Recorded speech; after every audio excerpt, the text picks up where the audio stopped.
Shujun Wang, an activist, who founded a pro-democracy group in New York, used his position to spy on dissidents and share information with the Chinese government for over a decade. The verdict was made by a federal jury on Tuesday who found Wang guilty of being an illegal agent. The four co-conspirators of 75-year-old Wang Shujun, Ministry of State Security officials Feng He, Jie, Ming Li and Keqing Lu, suspected of espionage and transnational repression, have also been indicted by U.S. prosecutors, although they have likely fled back to China. With the federal jury's verdict against Wang Shujun now public, Mr. Miles Guo's revelations from a few years ago have been further verified.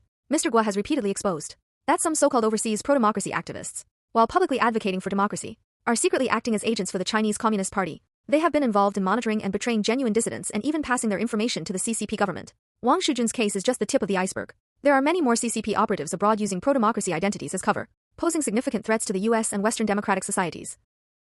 Back in 2018 and 2019, I informed the U.S. government to investigate Xiong Xianmin and Wishun, as well as Bruno Wu's brother. Bruno Wu's brother is undoubtedly an CCP agent in the U.S., 100% an agent. Recently, the U.S. DOJ indicted a person named Wang Shujun. You may know this person, a big shot of the overseas pro-democracy movement, associated with the so-called Hu Yaobang and Zhao Ziyang Memorial Foundation. Do you know this person? He is not an ordinary individual. Wang Shujun, such an influential person, can enter and leave the United States at will. During the investigation, he lied in all situations. Even though the evidence against him was conclusive because he had been under surveillance, he still did not confess. Now, he has been indicted by the Department of Justice. At the end of 2018, I met with the FBI and said that if you do not recognize that these overseas fake pro-democracy activists are a threat to the US and the West, you will pay a price. The CCP's Operation Fox Hunt is harming people who were persecuted back in China, with no chance of survival, and have to fled to overseas. Some of these individuals may not have a political stance, but their lives were under threat in China. These people are hunted, coerced, and threatened by the CCP through the Operation Fox Hunt. Lawyers like Li Jingjin,